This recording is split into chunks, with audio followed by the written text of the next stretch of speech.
And then finally, the women came. And my friends wanted to chit chat and flirt with them. I flirted a little bit. They flirted with me.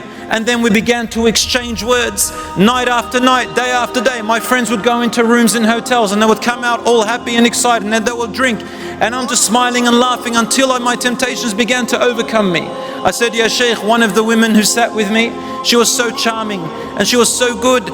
And my lusts and temptations began to rise. And you know, brothers and sisters, in science, in biology, there's something called the prefrontal cortex. I want the young people to know this. This prefrontal cortex here, it grows when you reach puberty. And when you reach puberty, it keeps growing until you're about 25. It's responsible for decision making, for your feeling of morals, right and wrong. It's the rational center. So when that prefrontal cortex is blocked, you no longer think rationally, you think with your desires, you think with your emotions. He says, when my lusts began to grow, and even in science this is true, when your lusts grow and your temptations and your desires, your prefrontal cortex actually blocks itself. It's really used, Allah made it so that when you get married, so you're not shy with your wife and your husband, so things can be easy between you, so that you don't feel too shy when you come together, and you can inshallah reproduce. That's the whole point of marriage, inshallah, and more than that, of course, love and everything before lusts and temptations. But he said, my prefrontal cortex and everything blocked, and my lusts took over, Ya Sheikh. And suddenly, before I knew it, I don't know how I ended up in that room with that woman. And as Rasulullah sallallahu alaihi wasallam said, "Ma ikhtala rajulun wa imra'atun illa wa kana ash-shaytanu thalithuhuma." No man or woman ever are in seclusion together except that the shaitan is always their third. Don't ever think that you are so powerful and innocent enough not to fall into temptations.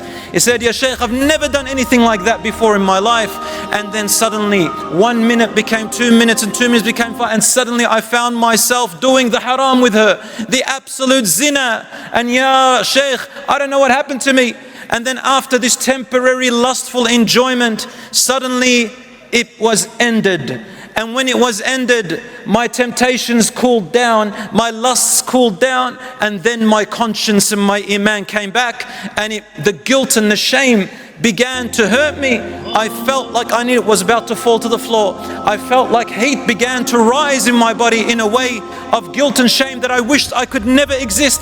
I said to myself, "Mada fa'alt?" What have I done? What about my wife? What about my children? What about my hereafter? Allah subhanahu wa ta'ala will not forgive me for this.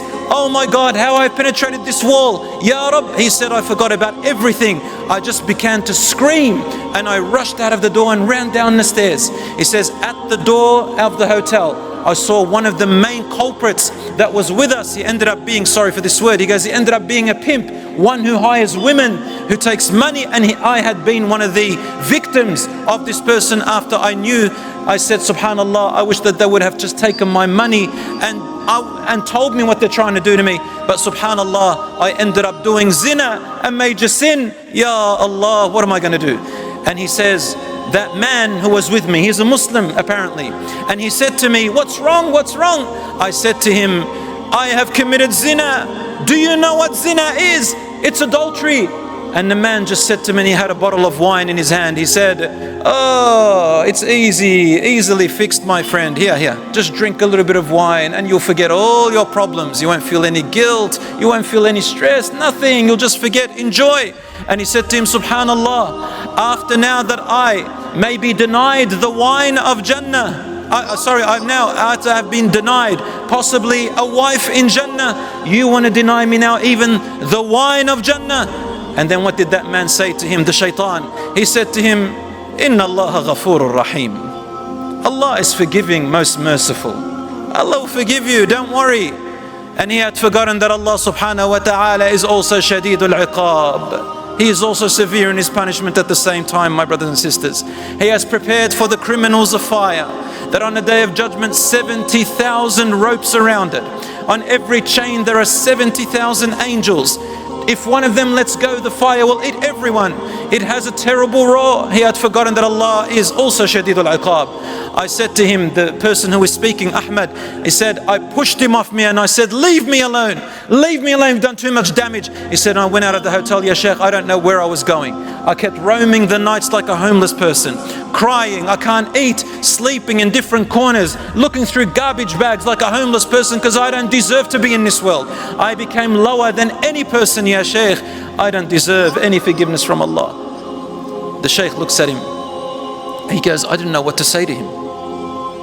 I said to him, the best verse that I can think of in the Quran. I don't want the guy to hurt himself.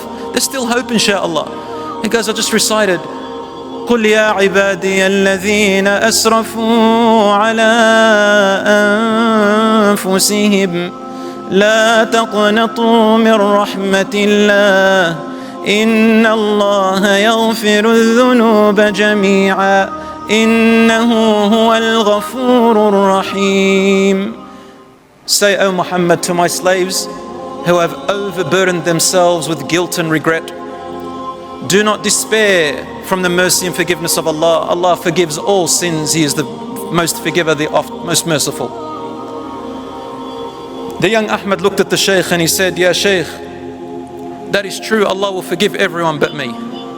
I don't deserve to be forgiven. I have sheikhs around me and ulama. I come from a Muslim land of Hajj and Umrah.